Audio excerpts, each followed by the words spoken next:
আসসালামু আলাইকুম। সবাই কেমন আছেন? আশা করি সবাই ভালো আছেন। আজ আপনাদের জন্য নিয়ে এসেছি গল্পের ৩য় পর্ব। আশা করি গল্পটি আপনাদের ভালো লাগবে। তাহলে চলুন শুরু করা যাক। উনি আমার মুখের দিকে অপলক্ষীনভাবে তাকিয়ে আছে। চেহারায় স্বাভাবিক ভাব, কিন্তু উনি এভাবে তাকিয়ে থাকাতে আমার খুব অস্বস্তি হচ্ছে। আচমকাই চেহারায় পরিবর্তন হয়ে গেল। চোখ মুখ লাল করে হঠাৎ ধমক দিয়ে আমাকে বলে, এই মেয়ে, নিজেকে কি ভাবো? হ্যাঁ, খুব চালাক, তাই না? তুমি কি ভেবেছ তোমার এই রূপের ডালি আমার সামনে মেলে ধরলে আমি গলে মোম হয়ে যাব? দেখো, আমি সেই ধরনের ছেলে না। তোমার এই বাজে অভ্যাসগুলো না খুবই বিরক্তকর। আজ দুপুরে তুমি ইচ্ছে করেই আমার সাথে ধাক্কা খেয়েছ, তারপর যা চেয়েছ তাই হয়েছে। কি ভেবেছ এসব করে আমাকে নিজের করে নেবে? তোমার এই মনের আশা কোনো দিনও পূরণ হবে না। নিহাত, আমার দুটো বাচ্চা আছে বলেই আমি তোমাকে বিয়ে করেছি। তা না হলে আমি কোনো দিনও তোমাকে বিয়ে করতাম না। শুধু তোমাকে কেন, তোমার থেকেও বিশ্ব সুন্দরী চলে আসলেও আমি বিয়ে করতাম না। তুমি এসব চাল চেলে আমার স্ত্রীর জায়গা কোনো দিনও হাসিল করতে পারবে না। ভালোবাসা বোঝো? একটা ছেলে যখন একটা মেয়েকে তার সর্বোচ্চ দিয়ে ভালোবাসে, তখন সে তাকে কখনো ভুলতে পারে না। আমি ঈশাকে আমার থেকেও বেশি ভালোবাসতাম। ওকে ভোলা আমার পক্ষে কোনোভাবেই সম্ভব না। তাই বারবার বলছি, আমার থেকে দূরত্ব বজায় রাখো। নেক্সট টাইম এমন কিছু করবে না যাতে আমি বাধ্য হই তোমাকে এই বাড়ি থেকে বের করে দিতে। আর তোমার ছলা কলা তোমার কাছেই রাখো, আমার উপর প্রয়োগ করতে এসো না, তাহলে কিন্তু এর ফল ভালো হবে না। তোমাকে বিয়ে করেছি আমার বাচ্চার দেখাশোনা করার জন্য, আমার বউ হওয়ার জন্য না। কথাটা যেন মনে থাকে। এবার যেতে পারো। ওনার কথাগুলো শুনে আমি পাথরের মুক্তি হয়ে গেছি। চোখ দিয়ে টপ টপ করে জল পড়ছে। আমি তো ইচ্ছে করে ওনাকে ধাক্কা দেইনি, উনি তো নিজে থেকে আমার সামনে এসে পড়েছে। আমি তো স্বামীর অধিকার চাইনি, তাহলে উনি আমাকে এতগুলো কথা কেন শোনালো? আমি বসে বসে এসব কথা ভাবছি। আমাকে এভাবে বসে থাকতে দেখে উনি আবার বলেন, কি হলো, যাচ্ছ না যে? এত কিছু শোনার পর কিছু কি বলার আছে? আমি কান্নাজড়িত গলায় বললাম, আপনি আমাকে ভুল বুঝছেন, আমি সত্যি বলছি। বিশ্বাস করুন, আমি আপনাকে ইচ্ছে করে ধাক্কা দেইনি। এই বাড়িতে আসার পর থেকে যা যা হয়েছে সব এমনিতেই হয়েছে। আমি ইচ্ছে করে কোনো কিছু করিনি। আর আমি এই বাড়িতে আপনার বউ হয়ে এসেছি আপনার জন্য না, শুধুমাত্র বাচ্চা দুটোর দিকে তাকিয়ে।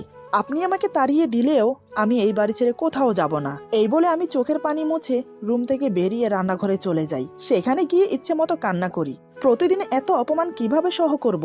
কেনই বা উনি বারবার ইচ্ছে করে আমাকে অপমান করছে? উনি কি চান না আমি এই বাড়িতে থাকি? কিন্তু আমি যে এখন পিছনে ফিরে যেতে পারবো না। আমি যে নিজের ইচ্ছায় এসেছি এখানে, নিজের ইচ্ছায় ওনাকে বিয়ে করেছি, শুধুমাত্র বাচ্চা দুটোর জন্য। আমি যে ওদের মায়ায় পড়ে গেছি, ওদের ছেড়ে যাওয়ার কোনো প্রশ্নই ওঠে না। যাব না আমি। আমাকে তাড়িয়ে দিলেও আমি যাব না। কি ভেবেছেন উনি আমাকে এভাবে অপমান করে এই বাড়ি থেকে তাড়িয়ে দেবে? সে আশা ওনার কোনো দিনও পূরণ হবে না। আমি হতে দেব না। আমার মেয়েদের থেকে আমাকে আলাদা করবে? দেখা যাক না কে কতদূর এগোতে পারে। এসব ভাবতেই মনটা হালকা হয়ে গেল। আমি চোখে মুখে পানি দিয়ে নিজেকে ফ্রেশ করে নিলাম। তারপর বাচ্চাদের জন্য দুধ গরম করে ফিটারে ভরে মায়ের রুমে চলে গেলাম। শাশুড়ি মা আমাকে দেখেই চিন্তায় পড়ে গেলেন। তিনি খুব ভালো করেই বুঝতে পারলেন ওনার ছেলের সাথে আমার কিছু একটা হয়েছে, কিন্তু তিনি আমাকে কি বলে সান্ত্বনা দেবেন সেটাই খুঁজে পাচ্ছে না। তাই চুপচাপ বসে রইলেন। অন্য প্রসঙ্গে আমার সাথে কথা বলতে লাগলেন। রাতে সবাই একসাথে খেতে বসলাম। প্রতিদিনের মতো আমি সবাইকে খাবার বেড়ে দিচ্ছি। ইচ্ছে ছিল শুধু শাশুড়ি মাকে খাবার দিয়ে বসে পড়ব, কিন্তু ব্যাপারটা খারাপ দেখায়। তাই অনিচ্ছা থাকা সত্ত্বেও ওনার প্লেটে খাবার বেড়ে দিলাম। উনি এক নজর আমার দিকে তাকিয়ে খেতে শুরু করলো। আমি কিছু না বলে রান্নাঘরে চলে গেলাম। তারপর ওনারা খেয়ে যে যার রুমে চলে গেল। আমি এসে খেয়ে নিলাম। তারপর সবকিছু গুছিয়ে দুটো ফিটার নিয়ে রুমে চলে এলাম। এসে দেখি উনি খাটে শুয়ে আছেন, পাশে বাচ্চারা ঘুমিয়ে পড়েছে। আমি কোনো কথা না বলে ফিটারগুলোকে টাওয়ালে মুড়িয়ে বালিশের কাছে রেখে শুয়ে পড়লাম। আমাকে এভাবে চুপচাপ শুয়ে পড়তে দেখে ফাহিম বুঝতে পারলো আমি রেগে আছি। সে মনে মনে বলে, সন্ধ্যার দিকে মনে হয় একটু বেশিই বলে ফেলেছি। এমন করে বলা উচিত হয়নি আমার। হয়তো সে ইচ্ছে করে করেনি, আমার বুঝতে ভুল হয়েছে। কিছুক্ষণ নানান কথা ভেবে আমাকে উদ্দেশ্য করে বলে, এই মেয়ে, ঘুমিয়ে পড়েছ নাকি? এই মেয়ে কথাটা শুনে মেজাজ খারাপ হয়ে গেল আমার। কতবার বলেছি আমার নাম আছে, আমাকে শুধু শুধু এই মেয়ে ডাকবেন না। চুপচাপ শুয়ে মনে মনে কথাগুলো ভাবছি। এদিকে উনি আমাকে চুপ দেখে আবার বলে, এই মেয়ে, কি হলো, কথা বলছো না কেন? এবার আমি আর চুপ থাকতে পারলাম না। আমি বললাম, এই যে শুনুন, আমার না একটা নাম আছে, সেটা নিশ্চয়ই জানেন। ফাহিম বলে, জানি তো। তো আমি বললাম, তাহলে নাম ধরে ডাকুন না, কেন শুধু শুধু এই মেয়ে করছেন? ফাহিম বলে, অত নাম ধরে ডাকতে পারবো না, যখন যেভাবে ডাকবো সেভাবে কথার উত্তর দেবে। আমি বললাম, তাহলে কি আমাকে পাগল ছাগল বলে ডাকলেও উত্তর দিতে হবে? ফাহিম বলে, তুমি তো খুব বাচাল, এত কথা বলো কেন? আমি বললাম, বারে, এখন আমি বাচাল হয়ে গেলাম। আমি তো আপনার সাথে কথাই বলছি না, আপনি তো আমার সাথে আগে কথা বললেন। আমার কথা শুনে ফাহিম মনে মনে বলে, ভেবেছিলাম খারাপ ব্যবহারের জন্য সরি বলবো, এই তো দেখছি পায়ের সাথে পা লাগিয়ে ঝগড়া করতে বসে আছে। আমি বললাম, কি হলো? এই মে করে কেন ডাকছিলেন? কি দরকার বলুন? ফাহিম বলে, ডেকেছিলাম 1 কাপ কফি খাবো বলে, কিন্তু তুমি তো পায়ের সাথে পা লাগিয়ে ঝগড়া শুরু করে দিয়েছো। আমি বললাম, ও, আগে বলবেন তো। এই বলে আমি উঠে চলে গেলাম ওনার জন্য কফি আনতে। কফি খাওয়ার কথা শুনে একটু অবাকই হলাম, কারণ রাতে ঘুমোতে গিয়ে কখনো উনি কফি খান না। আজ হঠাৎ কফি চাইছেন। কে জানে রে বাবা, মানুষের মতিগতি বোঝা বড় দায়। আমি কফি বানিয়ে রুমে এসে দেখি উনি বারান্দায় দাঁড়িয়ে আছেন। আমি গিয়ে বললাম, এই নিন আপনার কফি। ফাহিম আমার দিকে এক নজর তাকিয়ে কফিটা নিয়ে নিল। আমি কফি দিয়ে চলেই আসছিলাম, তখনই ফাহিম বলে, কি ব্যাপার, চলে যাচ্ছ যে? আমি বললাম, কেন, আর কিছু লাগবে? ফাহিম বলে, না, তবে আমার পাশে একটু থাকো, আজ খুব নিজেকে একাকী লাগছে। ওনার কথা শুনে ওনার উপরে থাকা সব রাগ উধাও হয়ে গেল। বুকের ভেতরটা মোচড় দিয়ে উঠল কষ্টে। যতই উনি আমাকে বকা দিক, তবুও তো উনি আমার স্বামী। আমি চুপচাপ ওনার পাশে গিয়ে দাঁড়ালাম। ফাহিম আমার দিকে এক নজর তাকিয়ে বলে, সন্ধ্যার ব্যবহারের জন্য আমি খুবই দুঃখিত। আসলে ওভাবে তোমাকে বলা উচিত হয়নি আমার। জানি না মাঝে মাঝে আমার কি হয়ে যায়, পারলে আমাকে ক্ষমা করো। আমি বললাম, থাক না ওসব কথা, আর এমনিতেও আমি কিছু মনে করিনি। আপনি আমার স্বামী, যদিও আপনি আমাকে স্ত্রী হিসেবে মানেন না, কিন্তু তারপরও আমরা স্বামী স্ত্রী। আমি কোনো ভুল করলে সেটার জন্য আমাকে শাসন করার সম্পূর্ণ অধিকার আপনার আছে। আর একটা কথা, কখনো নিজেকে একাকী বা অসহায় মনে করবেন না, কেননা আমরা সবাই আপনার পাশে আছি। আমাদের 2টো মেয়ে আছে, তাদের কথা ভেবে অন্তত নিজেকে ধুকে ধুকে শেষ করবেন না। আপনার যদি কিছু হয়ে যায় তাহলে আমাদের কি হবে? ততক্ষণে ফাহিমের কফি খাওয়া শেষ হয়ে গেছে। আমার কথার কোনো উত্তর না দিয়ে বলে, রাত অনেক হয়েছে, চলো এবার ঘুমোবে। বুঝতে পারলাম উনি আর কথা বাড়াতে চাইছেন না, তাই আমিও কিছু না বলে ঘুমোতে চলে গেলাম। মনের মধ্যে নানান প্রশ্ন উকিঝুঁকি মারছে, কিন্তু তার কোনো উত্তর খুঁজে পাচ্ছি না। মাঝে মাঝে লোকটাকে আমি ঠিক বুঝে উঠতে পারি না, এই ভালো কখন আবার এই খারাপ। মনে হয় ওনাকে বুঝে উঠতে আমার সারা জীবন লেগে যাবে। আমি খাটের এক পাশে শুয়ে মনে মনে কথাগুলো ভাবছি, অপর পাশে উনি শুয়ে আছেন, মাঝখানে আমাদের 2 মেয়ে। কি মনে হতেই একবার ওনাকে দেখে নিলাম, দেখে উনি অন্যদিকে ফিরে শুয়ে আছেন। হালকা নিঃশ্বাসের শব্দ ভেসে আসছে, বুঝতে পারলাম উনি ঘুমিয়ে গেছেন। আমি অন্যদিকে ফিরে ঘুমানোর চেষ্টা করলাম। কিছুক্ষণের মধ্যেই 2 চোখ জুড়ে ঘুম নেমে এলো। সকালে ওনার আগে আমার ঘুম ভাঙলো। বিছানা ছেড়ে উঠে ওয়াশরুমে চলে গেলাম ফ্রেশ হতে। কিছুক্ষণ পর ওয়াশরুম থেকে বেরিয়ে দেখি মেয়েগুলোর গায়ে থেকে চাদর সরে গেছে। যেহেতু উনি ঘুমোচ্ছেন তাই আমি পাশ ঘুরে গেলাম না, ওনার উপর দিয়ে ঝুঁকে মেয়েদের গায়ে চাদর টেনে দিতে লাগলাম। কিন্তু বিধিবাম, যেই না আমি ঝুঁকেছি হঠাৎ উনি নড়ে চড়ে ওঠে। এটা দেখে আমি তৎক্ষণাৎ সরে আসতে চাইলাম, কিন্তু হাতের ভার সামালতে না পেরে ওনার উপর পড়ে যাই, আর উনি সেই সুযোগে আমাকে শক্ত করে জড়িয়ে ধরে নিজের বুকের সাথে মিশিয়ে নিল। ঘটনাটা এত তাড়াতাড়ি হয়ে গেল যে নিজেকে সরিয়ে আনার চেষ্টা করেও ব্যর্থ হলাম। এদিকে উনি আমাকে বুকে নিয়ে চাদর দিয়ে আমাকে ঢেকে দিল। এক পা আমার পায়ের ওপর তুলে দিয়ে 2 হাতে আমাকে শক্ত করে বুকের সাথে জড়িয়ে রাখলো। টুপ করে আমার মাথায় একটা চুমো দিয়ে আমার কপালে আরেকটা চুমো দিল। ওনার শরীরের উষ্ণতাপে আমার শরীরে অন্যরকম একটা অনুভূতি ছেয়ে যাচ্ছে। আমিও স্থির হয়ে চুপটি করে ওনার টি-শার্ট 2 হাতে খামচে ধরে মুখ গুজে দিলাম ওনার বুকে। উনি আমার কপালে আরেকটা চুমো দিয়ে বলে, কেন দূরে দূরে থাকো ঈশা? আমাকে কষ্ট দিয়ে কি মজাটা পাও তুমি? আমি তোমাকে কতটা ভালোবাসি, তুমি কি সেটা বোঝো না? কেন বারবার কষ্ট দিচ্ছ আমাকে? আজ আমি তোমাকে আর ছাড়বো না। আজ আমি আমার সবটুকু ভালোবাসা তোমাকে উজাড় করে দেব। উনি বিড়বিড় করে আরো অনেক কথা বলছে। আমি ভেবেছিলাম উনি আমাকে ইভা মনে করেই আমাকে আদর করছে, কিন্তু এ কি, উনি তো ঈশা আপুর নাম নিচ্ছে। তার মানে উনি ঘুমের মধ্যে আমাকে ঈশা মনে করে জড়িয়ে ধরেছে। ব্যাপারটা বুঝতে পেরে মনে মনে খুব কষ্ট পেলাম। অজান্তেই 2 ফোঁটা চোখের জল গড়িয়ে পড়ল। আমাকে বুকে নিয়ে আমার নাম উচ্চারণ না করে অন্য কারোর নাম তিনি মুখে নিচ্ছেন। এটা শুনে নিজেকে স্থির রাখতে পারছি না। যদিও ঈশা আপু বেঁচে নেই, কিন্তু স্বামীর বুকে মাথা রেখে যখন অন্য কারোর নাম শুনতে হয় তখন কষ্টে আর যন্ত্রণায় বুকের ভেতরটা ফেটে যায়। একমাত্র মেয়েরাই বোঝে এমন পরিস্থিতিতে কেমন লাগে। যাই হোক, আমি নিজেকে কোনো রকম সামলে নিজেকে ছাড়ানোর চেষ্টা করলাম, কিন্তু না, কোনোভাবেই পারছি না। উনি আমাকে এত শক্ত করে জড়িয়ে ধরেছে, কোনোভাবেই নিজেকে ছাড়ানো সম্ভব না। তাই আমি চুপটি করে ওয়েট করতে লাগলাম।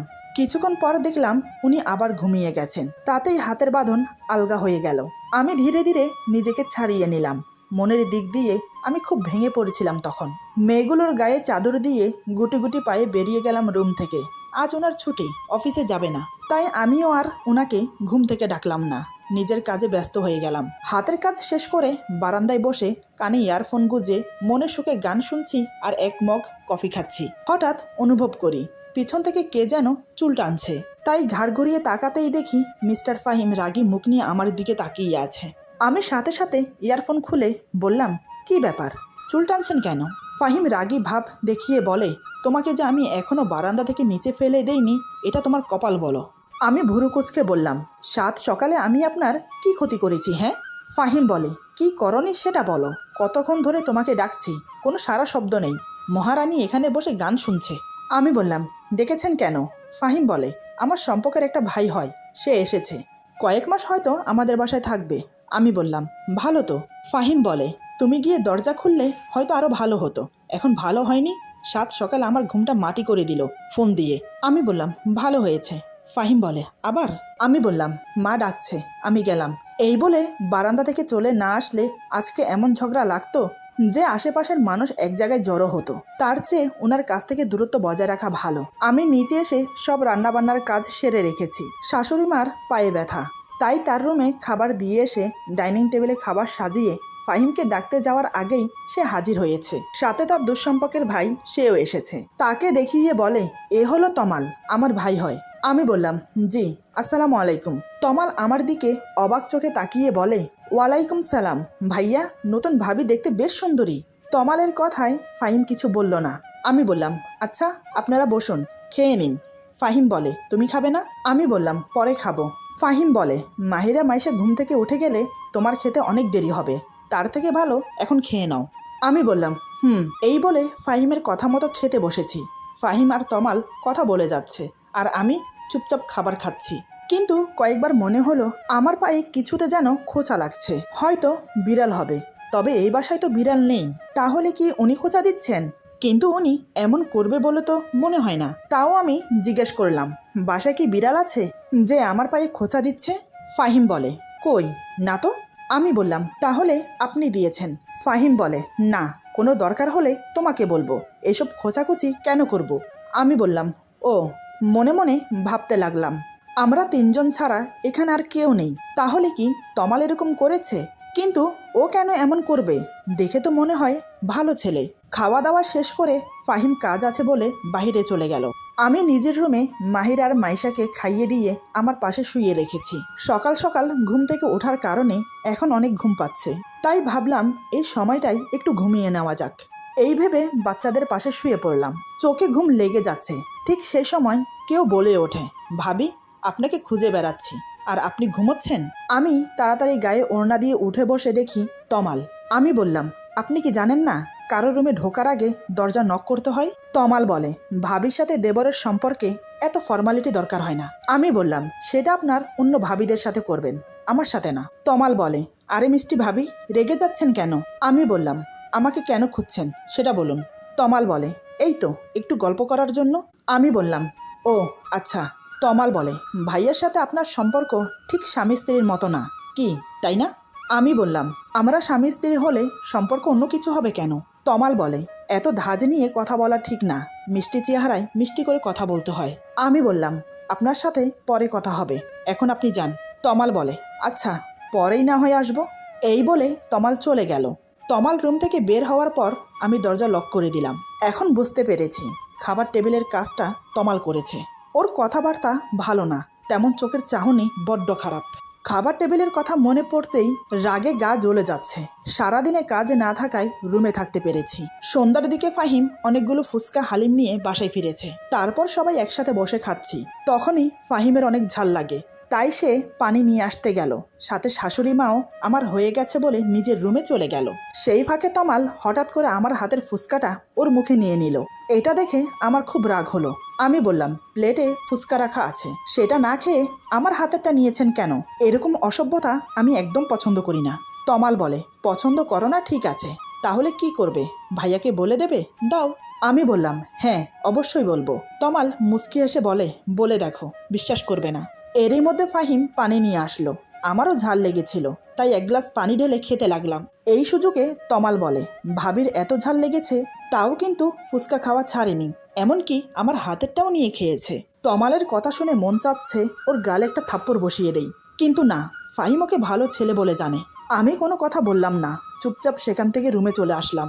অতীত ভুলে নতুন করে সংসার শুরু করেছি, কিন্তু তাও বিপদ আমাকে ছাড়ে না। কী করে যে তমালের খারাপ উদ্দেশ্য সবার সামনে প্রকাশ করব ভেবে পাচ্ছি না।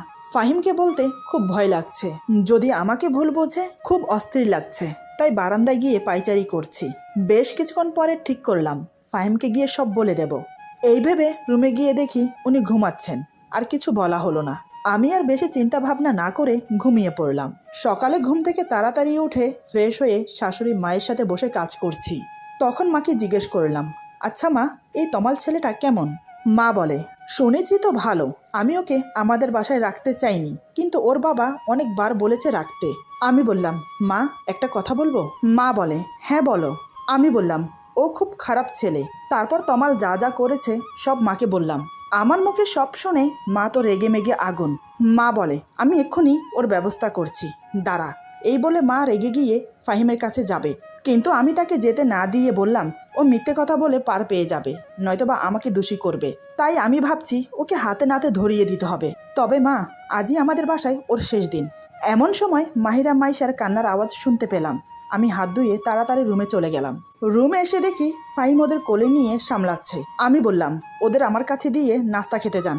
ফাহিম বলে, আমার মেয়েরা কিছু খায়নি, সেদিকে তোমার খেয়াল আছে? আমি বললাম, বারে, আমার খেয়াল থাকবে না তো কার থাকবে? আপনি ওদের খেয়াল রাখেন নাকি? সব কাজ তো আমিই করি। ফাহিম বলে, এই আমাকে একদম কথা শোনাবে না, বাচ্চাদের খাওয়ানো তেমন কঠিন কিছুই না। আমি বললাম, ও তাই নাকি? এই নিন ফিটার, এখন ওদের খাইয়ে দিন। ফাহিম বলে, এই বলে আমার হাত থেকে ফিটার নিয়ে মাহিরার মুখে ধরেছে, কিন্তু দুধ মুখে যাচ্ছে না, মুখের দুই পাশ দিয়ে পড়ে যাচ্ছে, আর মাহিরা কাঁদছে। যখন দেখে তার ধারায় হবে না, তখন বলে, আচ্ছা শোনো, তুমি ওকে খাইয়ে দাও, আমার অফিসে যেতে লেট হয়ে যাচ্ছে। আমি হো হো করে হেসে বললাম, দেখলেন তো, বাচ্চাদের খাওয়ানো অত সহজ না, তাও আবার একসাথে দুজন। ফাহিম বলে, আমার সময় নেই, নয়তো আমি পারতাম। আমি বললাম, মচকাবেন তবুও ভাঙবেন না। ফাহিম কথা ঘুরানোর জন্য বলে, ওদের খাইয়ে দিয়ে তাড়াতাড়ি আমার জন্য খাবার বাড়ো। এমন সময় দরজায় নক করে তমাল বলে, ভাইয়া আসবো? ফাহিম বলে, হ্যাঁ ভেতরে আয়। তমাল বলে, তুমি অফিসে যাবে কখন? ফাহিম বলে, এই তো একটু পরে। কেন? তমাল বলে, তোমার সাথে আমিও যাব, কারণ তোমার অফিসে ইন্টারভিউ আছে, ওখানে চাকরি হলে ভালোই হবে। ফাহিম বলে, কেন? অফিসের পাশে কি বাসা ঠিক করেছিস? তমাল বলে, না, এই শহরে তেমন কিছুই চিনি না, আগে তোমাদের বাসায় যদি কয়েকদিন থেকে। ওর কথা শেষ হওয়ার আগেই ফাহিম বলে, হ্যাঁ থাকতে পারিস, কোনো সমস্যা নেই। তমাল আমার দিকে তাকিয়ে রহস্যময় হেসে বলে, আচ্ছা। এই বলে তমাল রুম থেকে চলে গেল। এতক্ষণ আমি বাচ্চাদের কোলে নিয়ে মুখ ঘুরিয়েছিলাম। ফাহিম রেডি হয়ে আমাকে বলে, বিয়ের পরে তো বাবার বাড়ি যাওনি, কালকে শুক্রবার আছে, যদি যেতে চাও তাহলে নিয়ে যাব। আমি ওনার কথা শুনে একগাল হেসে বললাম, সত্যি নিয়ে যাবেন তো? ফাহিম বলে, হ্যাঁ। আমি বললাম, আমি কিন্তু কয়েকদিন থাকবো। ফাহিম বলে, মানে? তুমি কয়েকদিন থাকলে আমার মেয়েদেরকে কে দেখবে শুনি? আমি বললাম, ওদের আমার সাথে নিয়ে থাকবো। ফাহিম বলে, না, সকালে যাব আবার বিকেলে চলে আসব। আমি বললাম, না, এমনটা হয় নাকি? এতদিন পরে যাব আর 2 দিন থাকবো না? আমি কিন্তু 2 দিন থাকবো, তাও বাচ্চাদের নিয়ে। ফাহিম বলে, তাহলে যাওয়ার দরকার নেই। কথাটা বলে রুম থেকে হন হন করে বেরিয়ে গেল। আমি তো ওনার কথা শুনে অবাক হয়ে তাকিয়ে আছি। এভাবে কেউ কাউকে মুখের উপর না বলে। তবে ওনার কথা শুনে এটা বুঝলাম উনি আমাকে যেতে দেবে না। আমিও আর রুমে বসে না থেকে ওনার পিছন পিছন গেলাম। তারপর ডাইনিং টেবিলে সবাই একসাথে বসে খাচ্ছি। তখনই হঠাৎ ফাহিম মাকে বলে, মা, কালকে আমরা সবাই ইভার বাবার বাড়িতে যাব। মা বলে, আমার যাওয়ার দরকার নেই, তোরা যাস। ফাহিম বলে, না, সবাই যাব। তারপর তমালের দিকে তাকিয়ে বলে, তুইও যাবি? তমাল বলে, আচ্ছা ভাইয়া। আমি তো অবাক ওনার কথা শুনে। দেখলেন তো, আমি বলেছিলাম না, এই লোকটাকে বোঝা বড় দায়। এই তো একটু আগে রুমে আমাকে বলল যাওয়ার দরকার নেই, এখন আবার বলছে কাল যাবে। কি আজব রে বাবা। এতক্ষণ আমি অবাক হয়ে ওনার দিকে তাকিয়েছিলাম। হঠাৎ আমার চোখ পড়ল তমালের দিকে। দেখি তমাল বজ্জাত হারামি আমার দিকে তাকিয়ে মুচকি হাসছে। ওর হাসির পিছনে লুকিয়ে আছে খারাপ উদ্দেশ্য, কিন্তু সেটা হতে দেওয়া যাবে না। হঠাৎ অনুভব করি আমার পায়ের উপর কেউ পা রেখেছে। কেউ বলতে এটা তমাল ছাড়া আর কেউ না। তাই আমিও পা সরিয়ে একটা লাথি মারি ওর পায়ে। তমাল ব্যথায় চেঁচিয়ে বলে, উফ, পা মনে হয় গেল। ফাহিম বলে, তমাল তোর কি হয়েছে? তমাল বলে, না ভাইয়া, কিছু না। ফাহিম বলে, তুই কি ব্যথা পেয়েছিস? তমাল বলে, না তেমন কিছু না, হঠাৎ করে পায়ের রগে টান লেগেছে। ফাহিম বলে, সাবধানে বসতে পারিস তো নাকি? তমাল বলে, পা একটু নাড়াচাড়া দিলে ঠিক হয়ে যাবে। তমালের চেহারা দেখে আমার খুব হাসি পাচ্ছে। তবে শাশুড়ি মাও বুঝেছে কাজটা আমি করেছি। খাওয়া শেষ করে তমাল বাসা থেকে বের হবার সময় বলে, কাজটা কিন্তু ঠিক করলে না, এর জন্য তোমাকে পস্তাতে হবে। আমি বললাম, আমি তোমার কোনো কথার উত্তর দিলাম না, পারলে কাজে করিয়ে দেখাও। তমাল আমার দিকে অগ্নি দৃষ্টি নিয়ে তাকিয়ে হন হন করে চলে গেল বাহিরে। আমি রুমে এসে বাচ্চাদের গোসল করিয়ে জামা কাপড় পরিয়ে মায়ের কাছে দিয়ে এসে তারপর আমি গোসল করব। এই ভেবে ওদের গোসল করিয়ে কাপড় পরিয়ে যেই না মাকে দিয়ে আসতে যাব, তার আগেই মা রুমে আসে ওদের নিতে। মা বলে, ইভা তুমি কিন্তু ভুল করছো, তমালের কথা ফাহিমকে না বলে। আমি বললাম, মা আমি চাই একটা প্রমাণ সহ ওকে ধরিয়ে দিতে। মা বলে, আজকে যা করলে তাতে ও তোমার উপর ক্ষেপে আছে, এর বদলা ঠিক নেবে। আমি বললাম, আজকেই ওর শেষ দিন, আপনি সাথে থাকবেন তো মা? মা বলে, থাকবো। এভাবেই সারাটা দিন কেটে যায়। সারাদিনে তমাল বাসায় আসেনি। এদিকে আমি অপেক্ষা করে আছি কখন বাসায় আসবে। সন্ধ্যার দিকে ফাহিমের সাথে তমাল বাসায় আসে। মুখ দেখে মনে হয় চাকরি হয়নি। আমি তো খুব খুশি হয়েছি। প্রায় আধা ঘন্টা পর আমি তমালের রুমে গেলাম এক গ্লাস পানি নিয়ে। রুমে টি টেবিলের উপর পানির গ্লাস রেখে যেই না বেরোতে যাব, ঠিক তখনই পেছন থেকে তমাল আমার ওড়না টেনে ধরে। ওর এমন ব্যবহারে আমার খুব রাগ হয়, ইচ্ছে করছে ঠাস করে দুটো থাপ্পড় মারি। আমি রাগিত দৃষ্টি নিয়ে ওর দিকে তাকিয়ে বললাম, আমি আপনার ভাইয়ের বউ হই, আপনি আমার সম্পর্কে দেবর হন, আর আপনি কি না আমার ওড়না টেনে ধরেছেন? ছি ছি ছি। তমাল বলে, এই একদম আমাকে সম্পর্কের দোহাই দিয়ে কথা বলবে না। বিয়ে করেছো একটা মধ্যবয়স্ক লোককে, আবার আমার কাছে সাধু সাজো? আমি বললাম, আপনাকে ভালোভাবে বলছি, আমার ওড়না ছাড়ুন, নয়তো আমি চিৎকার করব। তমাল মুচকি হেসে বলে, চিৎকার করো, আমি বলবো তুমি আমার সাথে সম্পর্কে জড়াতে চাও। আমি বললাম, আপনার মতো নিচু মনের মানুষ একটাও দেখিনি। তমাল বলে, তোমার জন্য নিচু মনের মানুষ হতে হয়েছে। তুমি জানো, প্রথম যেদিন তোমাকে দেখেছি সেদিন থেকে তোমাকে পাওয়ার জন্য মন হাহাকার করছে। তোমাকে ফাহিমের সাথে দেখতে পারি না, ও তোমার থেকে বয়সে অনেক বড়। আমি তোমাকে খুব সুখে রাখতে পারবো, যা ফাহিম কখনো পারবে না। তুমি রাজি হয়ে যাও, আমরা অনেক দূরে চলে যাব। ওর কথা শুনে আমি আমার রাগটা কন্ট্রোল করতে পারলাম না। দুই গালে ঠাস করে থাপ্পড় লাগিয়ে বললাম, তোকে এই কয়দিন অনেক সম্মান দিয়েছি, কিন্তু তুই সম্মানের যোগ্য না। আর কি বললি, ফাহিম আমাকে সুখে রাখতে পারবে না, তাই না? তাহলে শোন, তুই এক যুগ তপস্যা করলেও ফাহিমের মতো হতে পারবি না। ফাহিম আমাকে যতটা সুখে রেখেছে তা আগে কোনো দিনও থাকিনি আমি। আমার হাতে থাপ্পড় খেয়ে তমাল হিংস্র বাঘের মতো ফুঁসতে থাকে। আমার কথাগুলো হজম করতে পারলেও এখন মনে হচ্ছে আমার থাপ্পড় দুটো হজম করতে পারছে না। হঠাৎ সে যা করলো তা কল্পনাতেও ভাবতে পারেনি। এমন কিছু হবে আন্দাজ করেছিলাম, তবে হঠাৎ এতটা বাড়াবাড়ি রকমের হবে সেটা আমি কল্পনাও করতে পারিনি। এরপর যা হলো, আজকের গল্প এখানে সমাপ্ত। গল্পের বাকি অংশ পেয়ে যাবেন আগামী পর্বে। আশা করি গল্পটি আপনাদের ভালো লাগবে। গল্পটি ভালো লাগলো, খারাপ লাগলো, প্লিজ কমেন্টে জানাবেন। আপনাদের একটা কমেন্ট আমাদের সামনের দিকে এগোতে প্রেরণা জাগায়। নতুন নতুন প্লট তৈরি করতে আমাদেরকে অনেক সাহায্য করে। সবাই ভালো থাকবেন, সুস্থ থাকবেন, আর বন্ধুদের সাথে বেশি বেশি শেয়ার করবেন। আল্লাহ হাফেজ।